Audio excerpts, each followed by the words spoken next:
Thank you very much, Madam President. And thank you very much for that statement. Ladies and gentlemen, it gives me immense joy to be back in this county of limitless potential, Homa Bay.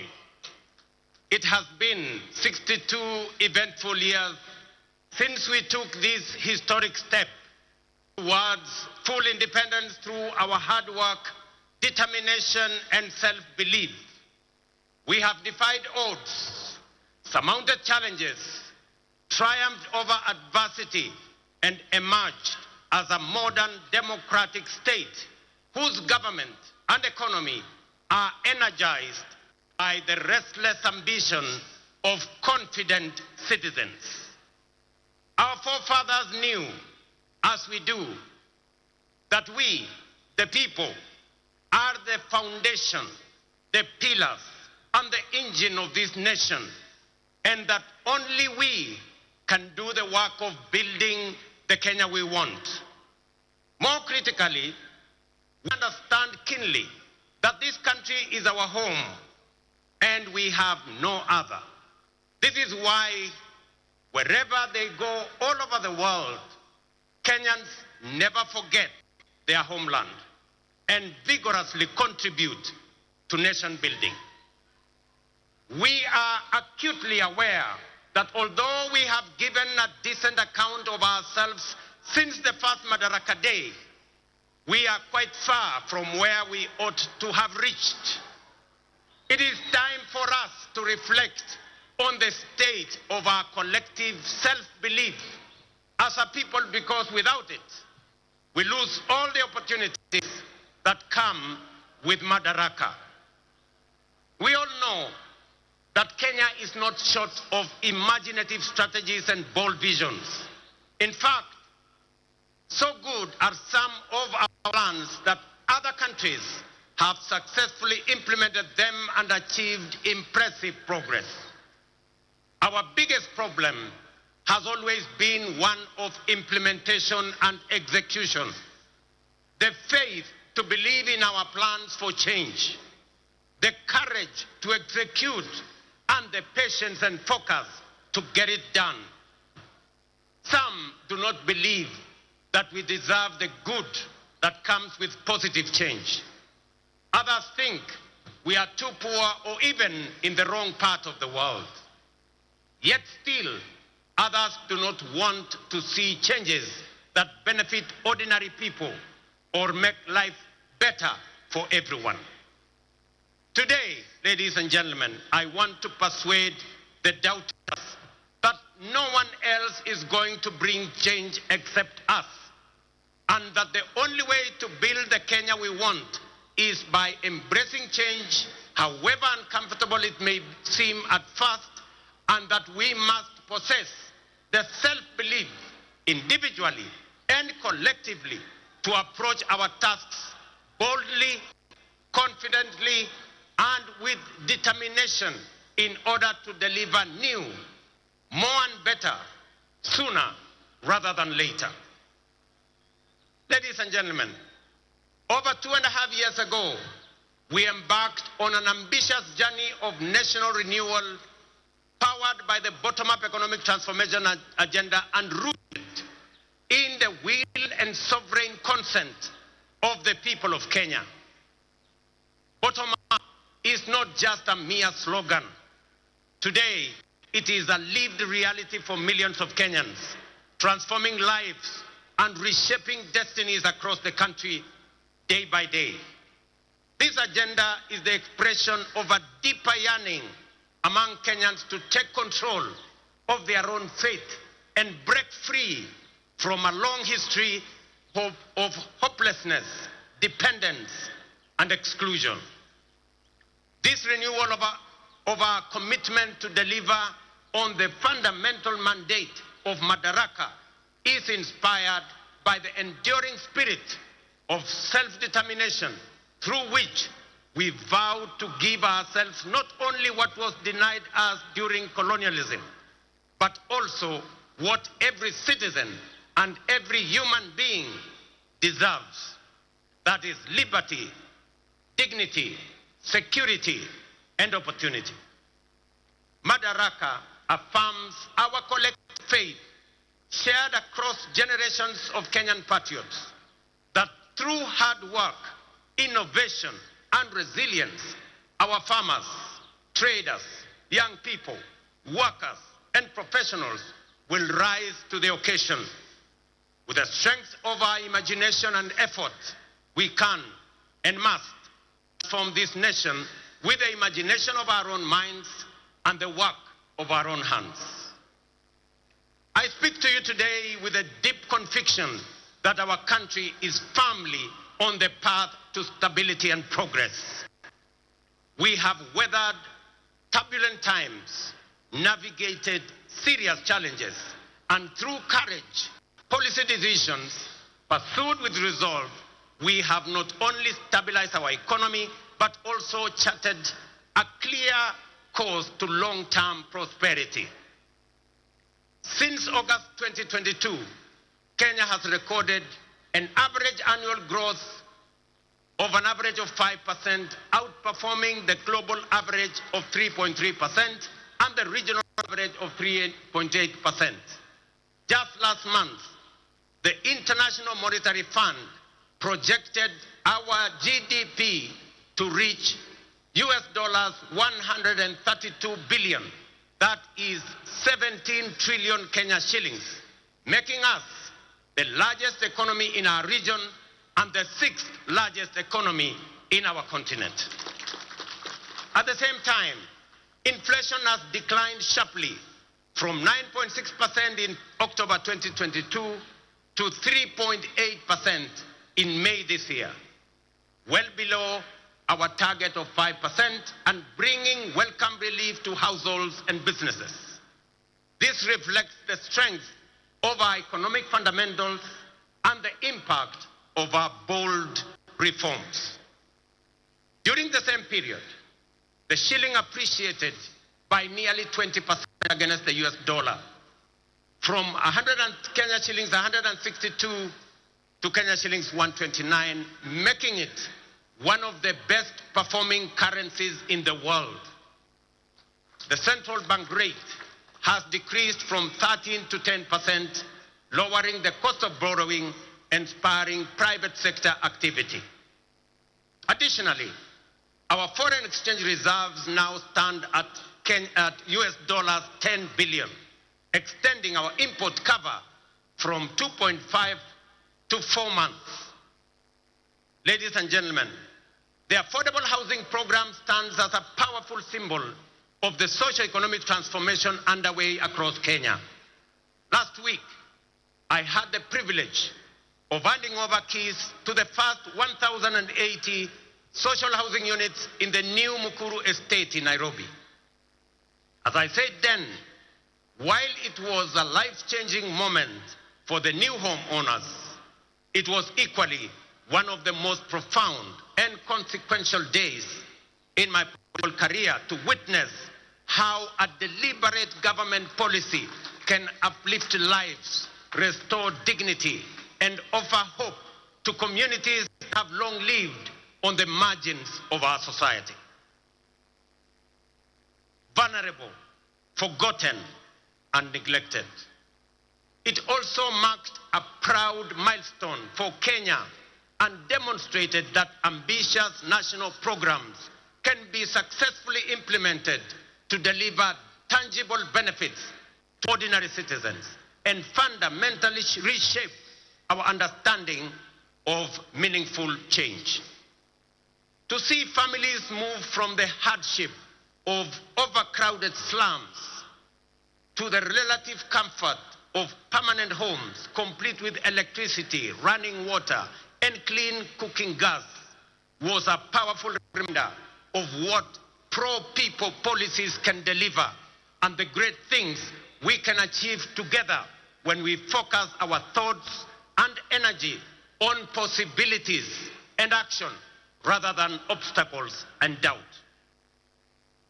A little over 2 years ago, many were skeptical when we said that ordinary Kenyans can begin owning homes through a rent-to-own model using the same amount they pay in rent. Today, that bold promise is being fulfilled. We saw the joy of Cherusha Mudhoni, a mother of 3, grandmother of 4, and second-hand clothes trader from Mukuru kwa Ruben as she stepped into her new home. Here in Homa Bay County, the county of limitless opportunities, just 2 days ago, I had the pleasure of handing over keys to the first occupants of 110 affordable housing units at Boma Yangu Housing Estate right here in Homa Bay. Among the new proud homeowners, some of whom are with us here today, were Kennedy Otieno Odede, a border writer, Helen Atieno Osala, a mama samaki at the new modern fish market here in Homa Bay, Geoffrey Othiambo Nyasuda, a Jua Kali fabricator, and Vincent Ocheng Onyango, a security guard. The journeys of new homeowners like Cherusha Mudhoni in Mukuru, Kennedy Odede here in Homa Bay, and thousands of others across the country, from the dehumanizing squalor of informal settlements to the security and pride of permanent homes, stand as a powerful testament to the transformative promise of bottom-up empowerment. They prove that with vision and resolve, courage and conviction, we can lift even the most forgotten among us into lives of dignity, hope, and limitless possibility. Ladies and gentlemen, if you didn't understand what we meant by bottom-up, now you do. If you didn't believe, now you believe. And if you thought it was a fantasy, as contributors to the housing levy, you are now witnessing and making history that will be remembered for generations to come in the history of Kenya. We are firmly on course to delivering 150,000 housing units under the Affordable Housing Program, which have been under construction since September 2022, with 11,000 units already available for occupation.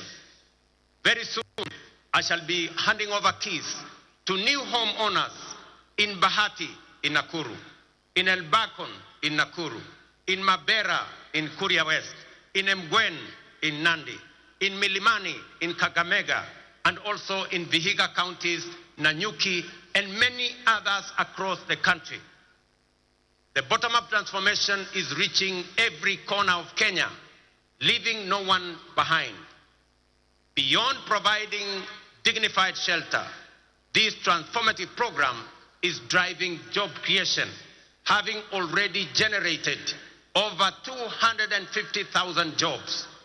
It is nothing short of a nation-building revolution, uplifting lives, growing businesses, and redefining the future of work and urban living in Kenya. Fellow Kenyans, in recognition and appreciation of the sacrifice made by patriotic Kenyans through their contributions to the housing levy, I am pleased to announce today that we shall be proposing to Parliament a reform to the law that will allow any contributor to access an affordable home loan of up to 5 million shillings at a single-digit interest rate, applicable towards any housing unit in the market. This facility will also enable contributors to offset existing mortgages, offering greater flexibility in their housing journey and allowing many to significantly ease their home financing costs. These reforms will ensure that every shilling contributed to the housing levy works for the contributor, whether through access to affordable housing, home loans, or mortgage relief. Ladies and gentlemen, word is beginning to get out throughout the nation that SHA is working, by which citizens mean that the transition challenges and teething problems are now behind us, and universal health coverage is now serving Kenyans and leaving no one behind.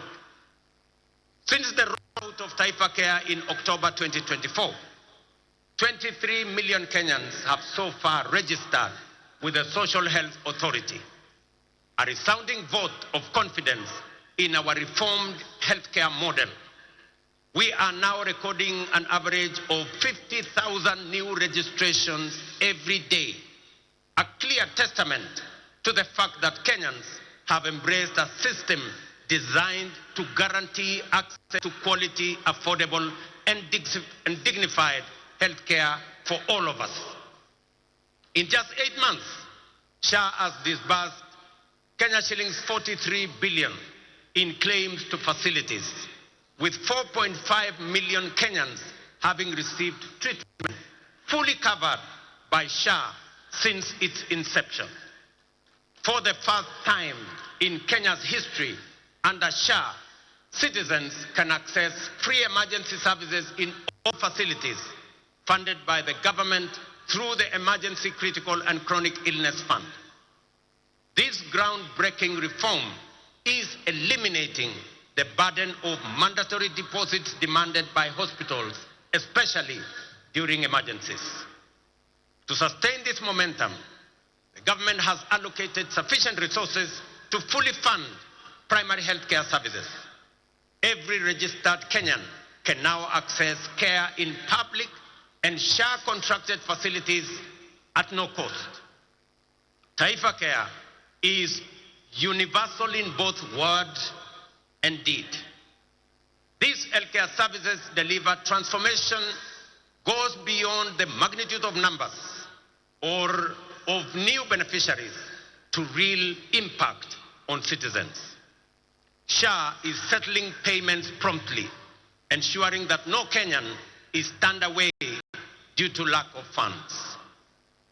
Additionally, to expand access to comprehensive inpatient care, the Social Health Authority is prioritizing the enrollment of all Kenyans with a particular focus on those in the informal sector, many of whom were previously excluded under the now defunct National Health Insurance Fund. Although informal households account for approximately 80% of the population, they have historically faced significant barriers to access health insurance. So far, 1.7 million informal sector households have successfully enrolled and paid for social health insurance, a record achievement representing the highest number of informal sector enrollment in a single year in the history of Kenya.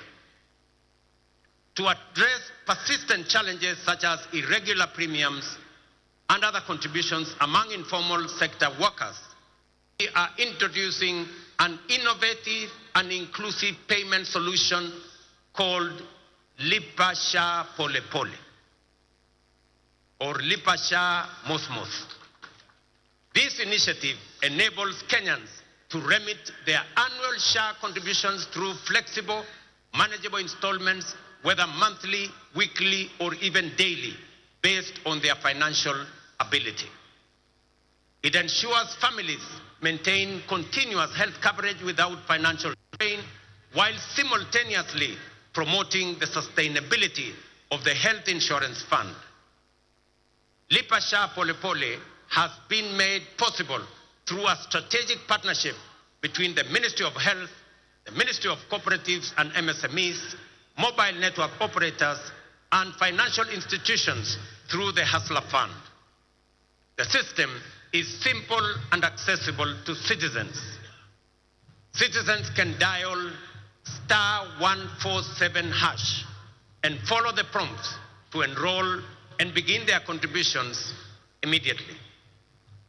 In addition to enhancing access to health insurance, we have prioritized the availability of essential medical equipment in public health facilities, moving away from the previous managed equipment services model, which placed maintenance and service delivery responsibilities solely on county governments. We have adopted a more efficient approach under the National Equipment Supply Program. Under this new model, the national government, working in collaboration with county governments, engages directly with equipment manufacturers and suppliers to deploy critical medical equipment based on county-specific needs. Payments are made on a fee-for-service basis aligned with the gazetted SHA tariffs. This output-based financing mechanism ensures that facilities are reimbursed only for actual services rendered, thereby enhancing accountability and guaranteeing the availability, functionality, and quality of medical services across public health institutions in our republic. I urge every Kenyan to take charge of their health by enrolling with the Social Health Authority so that together we can end the heartbreaking cycle where families are forced to auction their livestock, sell their land, or part with their life's possessions just to afford medical care. No Kenyan should choose between life-saving treatment and their dignity. Let us unite to build a healthcare system rooted in dignity, equality, and compassion, a system where access to care is a right, not a privilege for a few. Ladies and gentlemen, you will agree with me, fellow Kenyans, that the remarkable progress we are making in both affordable housing and Taifa Care has been made possible by the solidarity, trust, and commitment with which Kenyans have participated in and contributed to the realization of radical positive change on an unprecedented scale.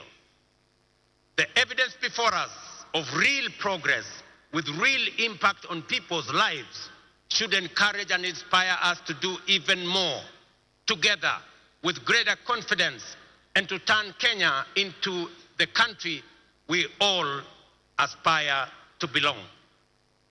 I extend my deepest gratitude to millions whose housing levy contributions are restoring dignity to fellow citizens who may never have had a dream of owning a decent home. I also thank all who support SHA and are helping us turn our vision of universal health coverage into a lived reality for millions across our country. Ladies and gentlemen, through strategic investments in agriculture, we are accelerating both growth and resilience in the sector. Fertilizer subsidies have boosted food production by 50%, while reforms in the coffee and sugar sectors have revived local industries, enhanced farmers' incomes, created jobs, and reinvigorated rural economies. Today, milk farmers are earning an average of 50 shillings per litre, up from 35 shillings 2 years ago. Coffee farmers are now earning up to 150 shillings per kilo, a remarkable increase from an average of 65 2 years ago. Tea earnings rose from Kenya shillings 138 billion in 2022 to 215 billion in 2024. Sugar production surged from 490,000 metric tons in 2023 to 815,000 metric tons in 2024, enabling us to reduce sugar imports by 70%, while increasing farmers' earnings from 50 billion to 90 billion. We have intervened with consistency and focus to ensure sugarcane growers receive fair returns for their deliveries and that they get paid in full and on time. To anchor these gains sustainably, we must recognize that increasing the efficiency of milling plants is central to farmers' interest. Efficient mills are more profitable and offer farmers optimal returns. Conversely, outdated mills, some of which run on plants that are over 50 years old, recover only 1 ton of sugar from nearly 20 tons of cane, shortchanging our growers and robbing them of their asset. In this connection, the recent competitive leasing of 4 state-owned factories, Nzoia, Temelil, Sony, and Moroni is another strategic step to inject efficiency, restore profitability, and safeguard farmers' livelihoods. Our goal is to modernize the mills, ensure prompt payment to farmers, workers' salaries and wages, and transform these once struggling factories into productive and sustainable enterprises. For years, these factories were a financial burden on the exchequer, surviving only on repeated taxpayer-funded bailouts while failing to pay farmers and workers. The government of Kenya has acknowledged its limitations in managing these issues. Let it be clearly understood that neither the factories nor their assets, including land, have been sold. They remain public property, leased under strict terms to private sector players to deliver shared value and revive the industry for the benefit of farmers, workers, communities, the sector, and the nation. As we dedicate our efforts to nation building, we are also preparing Kenya to thrive in an increasingly competitive, complex future. This requires equipping our learners with the knowledge, skills, and mindset necessary to seize opportunities and contribute meaningfully to national development. Guided by bold recommendations from the Presidential Working Party on Education Reform, we are undertaking the most transformational shift of our education system in over 6 decades. We have successfully transitioned to a competence-based education system, moving away from rote learning towards a dynamic, skills-based approach aligned with the 21st century needs and our socio-economic goals. Our next priority is to ensure every school has infrastructure and equipment needed to support both learners and teachers. To support this transition, and respond to the needs of our growing population, we have undertaken the largest teacher recruitment drive since independence, employing 76,000 new teachers over a period of 2 years, and are on course on additional 24,000 teachers by January next year. We also have built more than 23,000 additional classrooms, easing pressure on existing infrastructure and shielding teachers and learners from the burden of overcrowded classrooms. At the tertiary level, we have revolutionized education financing through a new student-centered funding model that ensures the sustainability of our TVETs and universities while expanding access for learners. Today, students from poor families get up to 90% of government scholarships, with parents paying only a nominal fee. In recognition of the transformative power of technical and vocational education and training, in tackling pressing socio-economic challenges such as youth unemployment, skills gaps, and poverty, the government is aggressively scaling up investment in technical training. TVET colleges enrollment is set to grow fourfold from 500,000 last year to 2 million by the end of this year, equipping a new generation with skills and knowledge needed to drive Kenya's industrialization, innovation, and economic competitiveness. Ladies and gentlemen, to further empower ordinary Kenyans and small businesses with affordable credit, the Hustler Fund has supported over 25 million borrowers, disbursed 70 billion, and mobilized 4.5 billion in savings. It has also introduced a revolutionary credit rating system that is transforming access to finance for millions who were previously excluded from the formal financial system. The Hustler Fund credit rating system is designed to offer fair and transparent assessment of creditworthiness. It serves as an alternative form of soft collateral for individuals at the base of our economy, the historically excluded majority who lack access to formal financing guarantees such as payslips, title deeds, or other traditional forms of collateral. To date, Over 4.5 million beneficiaries with strong credit scores have been qualified for increased loan limits. Notably, 400,000 of them are now eligible for loans of up to 150,000 without any other collateral except their credit score, bringing them into direct engagement with commercial banks.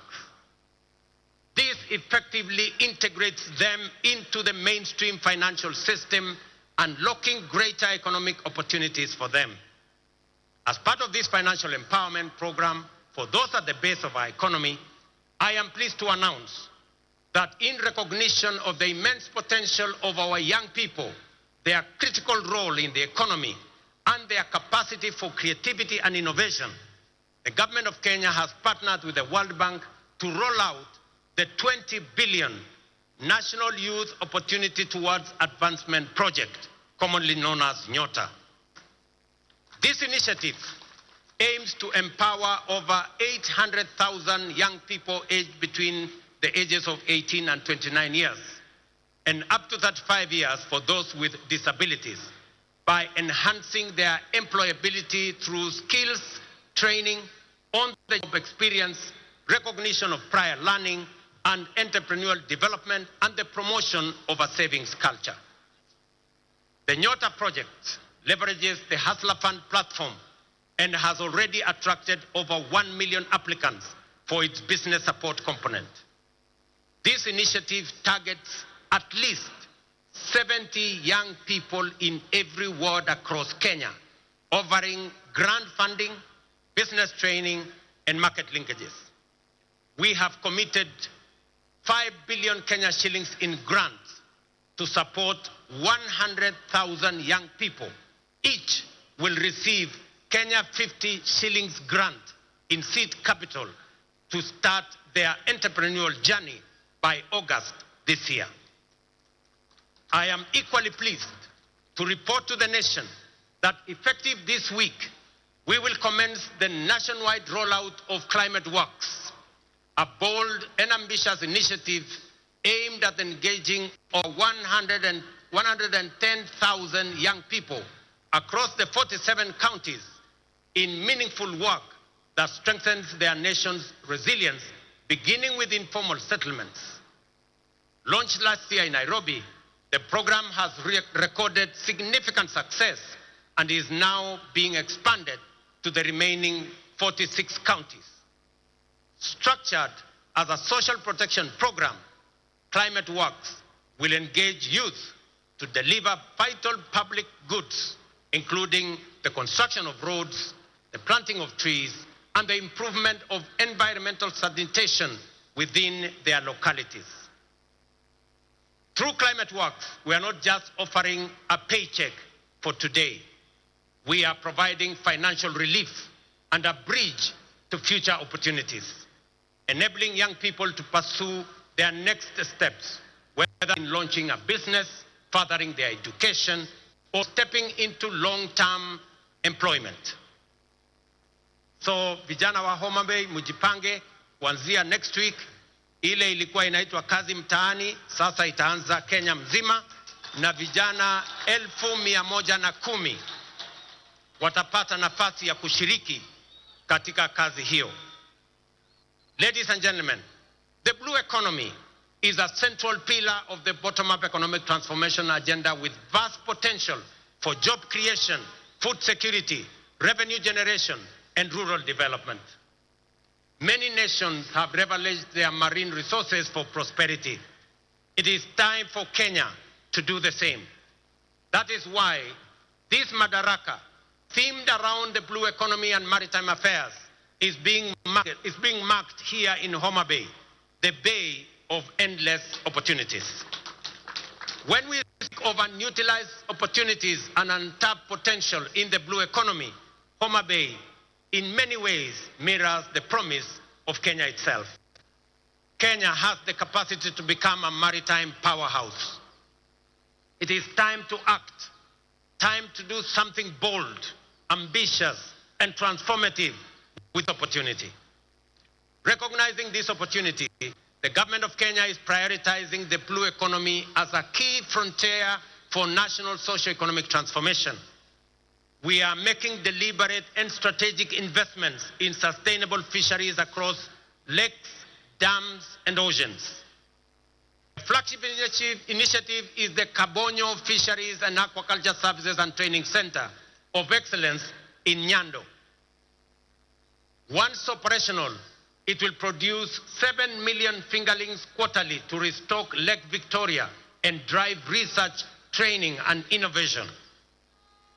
The facility will house a Nile Perch Innovation Center, an Aquaculture Resource Center, and the Kenya Fishing School, positioning Kenya as a regional aquaculture leader.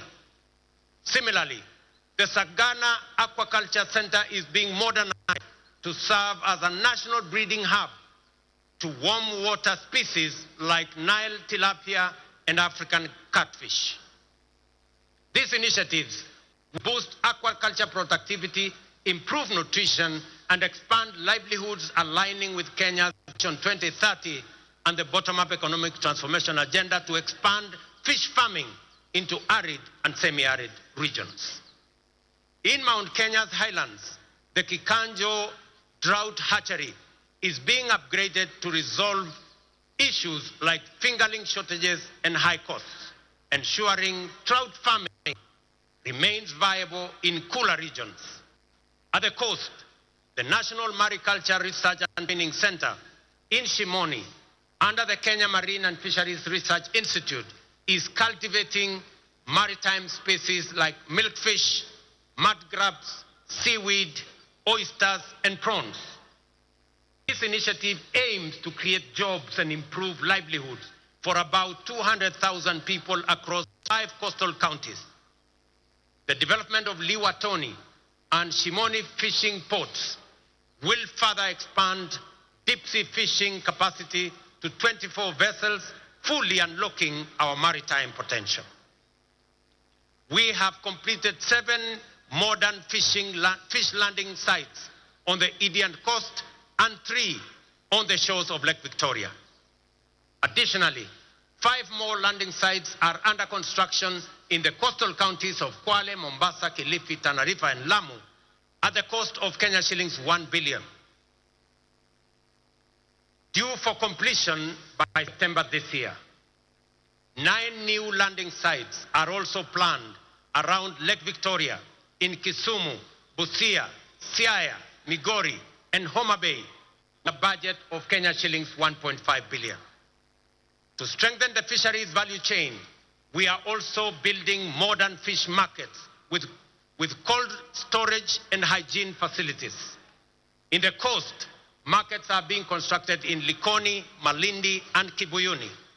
In Turkana, we are developing markets in Kalokol and Lowerangak, alongside fully equipped landing sites in Kalokol and Loyangalani. Collectively, these investments aim to cut post-harvest fish losses, currently estimated at between 30% and 40%, and create new economic opportunities for women and young people. The blue economy currently contributes 36 billion to our economy, which is only 0.6% of our GDP, but has the potential to contribute Kenya shillings 400 billion through both capture and culture fisheries. To meet this rising demand and ease pressure on wild stocks, we are promoting cage farming in Lake Victoria. As of 2024, over 4,000 cages have been established in Kisumu, Siaya, Homa Bay, Migori, and Busia, producing 12,000 metric tons annually, mostly of Nile tilapia. Ladies and gentlemen, over the past 2.5 years, we have constructed 1,800 kilometers of new tarmac roads and maintained over 134,000 kilometers, surpassing our targets, unlocking markets, empowering rural communities, and supporting key sectors such as agriculture and housing. Discussions have been concluded on the extension of the standard gauge railway from Naivasha to Kisumu and onward to Malaba. Additionally, by July this year, construction will commence on the dual carriageway from Rironi to Mau Summit, eventually extending through Eldoret to Malaba. Ladies and gentlemen, as we often say here in Kenya, any time is tea or coffee time, which explains why instant coffee is a favorite for many. Yet we must all agree that while instant coffee is good, there are no instant solutions to the enduring and demanding tasks of nation building. Real change takes plans, persistence, and discipline. Promises must be followed by action and the willingness, discipline, and grit to do what is necessary day by day.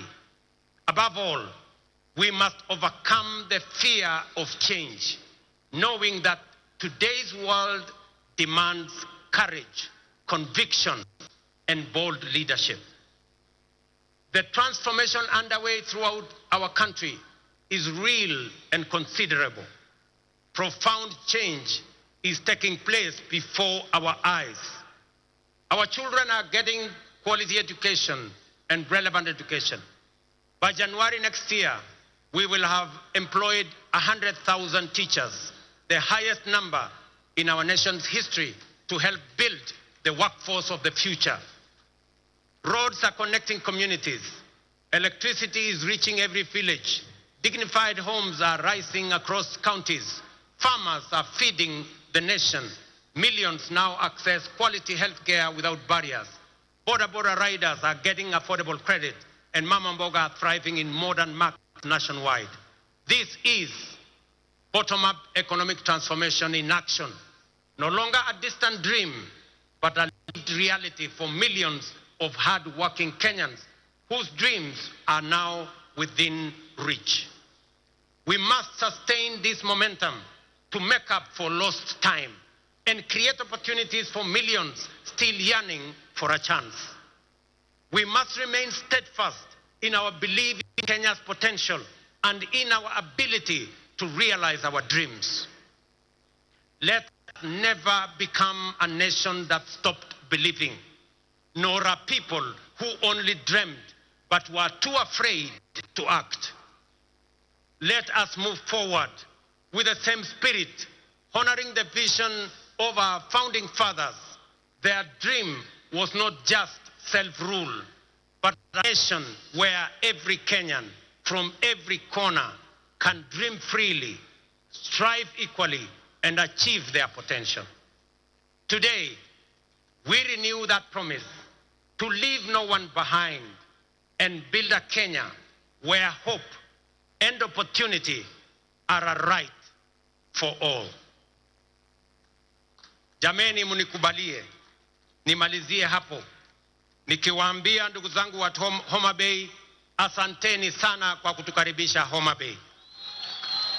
Tunawaheshimu, tunawapenda, na mimi nataka niwahakikishie safari hii tutatembea kwa pamoja.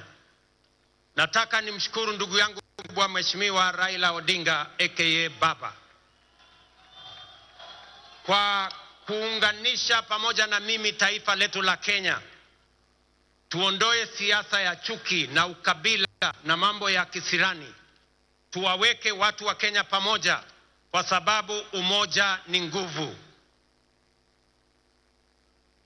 Ndio mwimbaji mmoja hapa akatuambia, one waonge wasiwasi, one waonge watch, one wachodho mana teach.